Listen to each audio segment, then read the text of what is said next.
नमस्कार, मैं हूं हरवीर सिंह और हाजिर हूं रूरल वॉइस एक्सप्लेनर का खास कार्यक्रम लेकर। इस कार्यक्रम में हम किसी एक खास मुद्दे या घटनाक्रम के बारे में विस्तार से जानकारी देते हैं, उसका विश्लेषण करते हैं ताकि आपके जो मतलब की बात उसमें है वो आपको समझ आ सके। आज हम बात करेंगे कृषि उत्पादों के निर्यात की। जो देश में टोटल एग्रीकल्चरल एक्सपोर्ट है उसकी क्या स्थिति है, आयात की क्या स्थिति है और किन कृषि उत्पादों का निर्यात ज़्यादा हुआ है, किन का आयात ज़्यादा हुआ है। हमारे पास जो नया आंकड़ा है वो ये है कि 2022-23 में भारत का एग्रीकल्चरल प्रोड्यूस का जो निर्यात है, कृषि उत्पादों का जो निर्यात है वो 53.69 अरब डॉलर के रिकॉर्ड स्तर पर पहुंच गया है। पिछले साल इसने 2021-22 में 50 अरब डॉलर का आंकड़ा पार किया था, जो अपने आप में एक रिकॉर्ड था। इसका मतलब ये है कि हमारा जो कृषि निर्यात है वो काफ़ी तेज़ी से बढ़ा है। इसके दो पहलू हैं, किन उत्पादों का निर्यात बढ़ा और आयात किस तरीके से बढ़ा। लेकिन रिकॉर्ड निर्यात के बावजूद हमारा जो एग्रीकल्चरल प्रोडक्ट्स का जो ट्रेड सरप्लस है वो अभी रिकॉर्ड पर नहीं पहुंचा है। 2013-14 में 43.25 अरब डॉलर निर्यात के साथ 15.53 अरब डॉलर के आयात के साथ हमारा जो एग्रीकल्चरल प्रोड्यूस का जो ट्रेड सरप्लस था वो 27.72 अरब डॉलर था। इस साल 53.15 अरब डॉलर का निर्यात होने के बावजूद हमारा जो ट्रेड सरप्लस है एग्रीकल्चरल का प्रोडक्ट्स का वो 17.46 अरब डॉलर है। यानी कि करीब करीब 2013-14 के स्तर से अभी भी 10 अरब डॉलर कम है। वजह क्या है? वजह यह है कि हमारा जो आयात है वो तेज़ी से बढ़ा है, आयात भी रिकॉर्ड हुआ है निर्यात के साथ में। उसकी वजह यह है कि एक तो हमारे जो कृषि उत्पाद हैं उनका जो निर्यात है उसका जो मिक्स है वो बदला है। कुछ उत्पाद ऐसे हैं जिनका निर्यात बढ़ा है, कुछ उत्पाद ऐसे हैं जिनका निर्यात घटा है। लेकिन इस पूरे परिदृश्य के बीच जो चालू वित्त वर्ष है 2023-24 उसका एक इंसाइट या ये कहें कि एक जो एक्सपेक्टेशन है, जो उसकी संभावना है वो निकल कर के ये आ रही है कि जो हमारा रिकॉर्ड निर्यात हमने हासिल किया पिछले वित्त वर्ष में वो इस साल संभव नहीं है, क्योंकि जो उत्पाद हम निर्यात कर रहे हैं उसमें कई उत्पाद ऐसे हैं जिनका निर्यात पर लगभग रोक लग गई है या उनका निर्यात कम रहेगा। दूसरे, जब हमारा निर्यात बढ़ता है उसके पीछे एक बड़ी वजह यह है कि दुनिया भर में जो कृषि उत्पाद हैं उनके दाम बढ़ते हैं, तो वैल्यू टर्म में हम लोग ज़्यादा बड़ा निर्यात कर पाते हैं।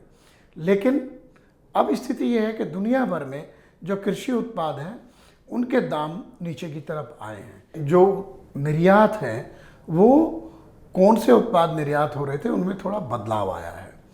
जैसे कि चीनी का हमने 110 लाख टन का निर्यात किया था पिछले वित्त वर्ष में।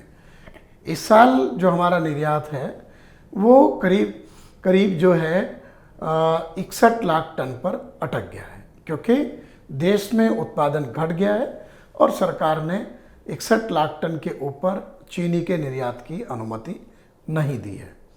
तो इससे समझ सकते हैं कि किस तरीके से इम्पैक्ट आएगा। दूसरी तरफ पिछले साल शुरू में ही गेहूं का निर्यात हो गया था, लेकिन उसके बाद मई में गेहूं के निर्यात पर पाबंदी लगी थी। उसके बावजूद निर्यात हुआ जो अनुमति के समय तक था। लेकिन इस साल अगर हम देखें गेहूं के निर्यात पर पूरी तरीके से पाबंदी है, कोई निर्यात गेहूं का नहीं हो सकता इस साल में। इस वक्त की अगर स्थिति हम देखें, चावल का निर्यात जो गैर बासमती चावल है उसके निर्यात में हमने अच्छी सफलता हासिल की थी, लेकिन इसके बावजूद पिछले साल सरकार ने गैर बासमती चावल के निर्यात को भी हतोत्साहित करने के लिए उसके ऊपर ड्यूटीज़ लगा दी थी। कई ऐसे उत्पाद जिसमें हम लोग अच्छा निर्यात करते थे, जैसे कपास में हम दुनिया के दूसरे बड़े निर्यातक हो गए थे, लेकिन इस वक्त हम कपास के नेट इंपोर्टर हैं। मतलब जो थोड़ा बहुत हम एक्सपोर्ट कर भी रहे हैं, उससे ज़्यादा हम लोग आयात कर रहे हैं। बासमती चावल का निर्यात भी पिछले साल के मुकाबले 2021-22 के मुकाबले 22-23 में थोड़ा घटा है। एक और बड़ा जो निर्यात है, जो मीट का निर्यात है, जिसमें भैंस का मीट होता है, बफेलो जिसे बोलते हैं, बफ होता है, उसका निर्यात भी लगातार घटा है, क्योंकि वो एग्रीकल्चर अलाइड सेक्टर में आता है। हमारे जो मसाले हैं उनका निर्यात भी 2 साल से घट रहा है। अब सवाल है कि इस बार का जो हमारा जो बड़ा अचीवमेंट था, वो उसमें कुछ गेहूं था, चावल था और चीनी थी। ये बड़े निर्यात के हिस्से थे उसमें।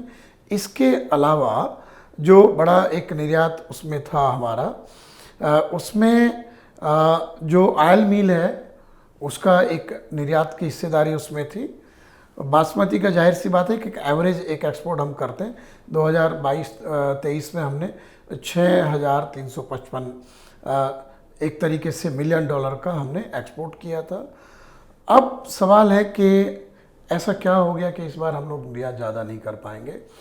उसमें सरकार का जो एक तरीके से एक्स्ट्रा कॉशस अप्रोच जो है, महंगाई को नियंत्रित करने के लिए जो सरकार कोशिश कर रही है कि किसी भी तरीके से खाद्य महंगाई ना बढ़े, और उसकी 2 बड़ी वजह है। एक वजह है कि इस साल मानसून का अभी तक का जो पूर्वानुमान आईएमडी ने जारी किया है वो सामान्य किया, लेकिन उसके बाद अल नीनो के फॉर्मेशन की संभावना बहुत ज़्यादा बढ़ी है। ये जो अमेरिकी संस्था है NOAA जिसे बोलते हैं, नेशनल ओशनिक एटमॉस्फेरिक रिसर्च के बारे में बताते हैं, उनका जो फोरकास्ट होता है, वो उसने बताया कि अल नीनो की संभावना काफ़ी ज़्यादा बढ़ गई है। इसलिए अगर मानसून किसी तरीके से कमज़ोर रहता है तो खाद्य उत्पादन कम हो सकता है। दूसरे, चुनाव का साल है ये, 2023 9 राज्यों के चुनाव हैं, 2024 में आम चुनाव है। राजनीतिक दृष्टि से सरकार बिल्कुल ये नहीं होने देगी कि महंगाई तेज़ी से भड़के, तो वो चाहेगी कि खास तौर से खाद्य महंगाई नियंत्रण में रहे। तो राजनीतिक रूप से महंगाई, खास तौर से खाद्य पदार्थों की महंगाई संवेदनशील होती है। तो इसलिए सरकार ने जैसे शुरू से ही गेहूं के निर्यात पर पाबंदी है, अभी चावल के निर्यात को देखना पड़ेगा कितना उसमें लिबरल रहती है, या आने वाले दिनों में उसके ऊपर भी कुछ अंकुश लगता है। हो सकता है कि आने वाले दिनों में चीनी है या गेहूं है, उसकी स्टॉक लिमिट की बात होने लगे। सरकार आवश्यक वस्तु अधिनियम के तहत उनके स्टॉक्स को नियंत्रित करने की कोशिश कर सकती है अगर दाम ज़्यादा बढ़ते हैं तो। जैसा दालों के मामले में अभी सरकार ने तय कर दिया है कि वो जो उपभोक्ता मामले मंत्रालय ने स्पेशल जो पोर्टल बनाया है, जो आयातक हैं, स्टॉकिस्ट हैं, दाल मिलर हैं, उन सबको उसके ऊपर अपने स्टॉक की जानकारी देनी है।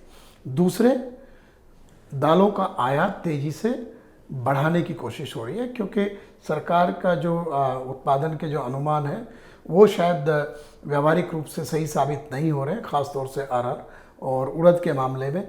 इसलिए इन दालों का आयात तेज़ी से होगा। फिर जो खाद्य तेल हैं, खाद्य तेलों के आयात को लेकर काफ़ी नरम है सरकार, और सरसों का जो दाम है बाज़ार में वो न्यूनतम समर्थन मूल्य से नीचे चल रहा है इस वक्त ज़्यादातर राज्यों में। उसके बावजूद पहली छमाही में 25% वृद्धि हुई है खाद्य तेलों के आयात में, और मुझे लगता है कि हम लोग जो है 1,60,000 करोड़ या 70,000 करोड़ का खाद्य तेल आयात करेंगे। तो 2 पहलू हैं, एक तो निर्यात क्यों कम हो सकता है, रिकॉर्ड से नीचे जा सकता है, दूसरे आयात और ज़्यादा हो सकता है। और उसके चलते जब मैंने कहा कि जो 2013-14 में एग्रीकल्चरल प्रोड्यूस के मामले में हमारा जो ट्रेड सरप्लस था, उस लक्ष्य से अभी भी हम $10 अरब पीछे हैं, और इस साल लगता है कि आयात और बढ़ेगा, तो वहाँ पर भी स्थिति बहुत बेहतर नहीं हो सकती। इस पूरे मसले को अगर हम ध्यान से देखें, इसमें सरकार की जो नीति है आयात निर्यात की, उसके फोकस में कंज्यूमर है, उपभोक्ता है। उपभोक्ता की सहूलियत को ध्यान में रखते हुए आयात निर्यात नीति को तय किया जाता है, क्योंकि देश में कीमतों पर नियंत्रण रहे। ऐसे में जब हम बात करते हैं कि हम कृषि उत्पादों के मामले में आत्मनिर्भर हैं, किसान की आमदनी बढ़नी चाहिए, हमें जो निर्यात के जो एक तरीके से एवेन्यू है वो ढूंढने चाहिए। वैसे नीति आयोग के जो सदस्य हैं कृषि प्रोफेसर रमेश चंद, उनका कहना है कि हमें अपना जो एडिशनल प्रोडक्शन होगा कृषि उत्पादों का, उसका करीब 25% निर्यात करने के बाजार तलाशने होंगे। लेकिन बाजार आपकी कंसिस्टेंसी से मिलते हैं। कोई भी जो आयातक है वो देखता है कि आप क्या लगातार उसको निर्यात कर पाते हैं। जैसे प्याज के मामले में हम अचानक निर्यात पर प्रतिबंध लगाते हैं, तो जो हमारे बड़े आयातक थे, जिसमें बांग्लादेश एक बड़ा आयातक है, पाकिस्तान भी रहा है, अब उन्होंने ईरान से आयात करना शुरू कर दिया, क्योंकि हमने अचानक निर्यात के ऊपर या तो हम मिनिमम एक्सपोर्ट प्राइस तय कर देते हैं या हम उसको हतोत्साहित करते हैं निर्यात करने के लिए। यही मामला चीनी में, हमने रिफाइंड शुगर और रॉ शुगर, उसके लिए पिछले कुछ वर्षों में अच्छे मार्केट तैयार किए। एशिया के मार्केट हैं जिसमें चीन भी है, बांग्लादेश बड़ा मार्केट है, इंडोनेशिया है, मलेशिया है, अफ्रीकी देश हैं, मिडिल ईस्ट के देश हैं, इवन अफगानिस्तान है। लेकिन अगर हम निर्यात को एक तरीके से नीति को तेजी से बदलाव करते रहेंगे, तो जो आयातक है उसको एक भरोसेमंद सप्लायर की ज़रूरत है, क्योंकि वो इसीलिए आयात करते हैं कि उनको समय पर उत्पाद मिले और उनके देश में उन उत्पादों की महंगाई तेज़ी से ना बढ़े। तो ये भी एक नीतिगत मसला है।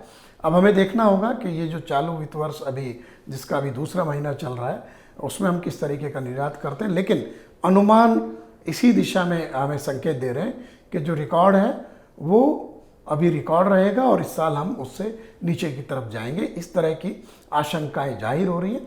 आज का जो रूरल वॉइस एक्सप्लेनर का हमारा जो एपिसोड है उसमें सिर्फ इतना ही। आप हमारे YouTube channel rural voice in को जरूर सब्सक्राइब करें और इसके साथ ही आप हमारी वेबसाइट ruralvoice.in और eng.ruralvoice.in हिंदी और अंग्रेजी में है।